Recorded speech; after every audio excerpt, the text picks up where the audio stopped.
So the verdict is, it's not the magic bullet. It doesn't just solve any problems, but it is a lot easier to spray it on and then work it in with a brush. It saves all that dipping in and out of pots and paint. So I might just water it down a touch more just to try and let it run in a bit. It's still sitting on there, but it's very hard to get it into them minute holes. I mean, you'd have to spray, you'd have to flood it, you know, you'd be using up so much gear to actually seal them holes of it.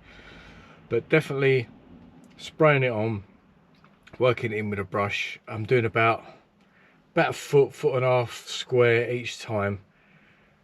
Give it a good coat so you can see it starting to build up, and then just really work it in.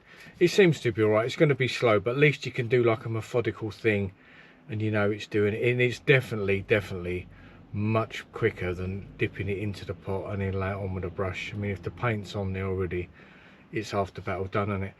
So I'll carry on with it. I won't film too much more of it because it'll be very repetitive, but I will show you it as I go along in stages, how it's building up and things like that.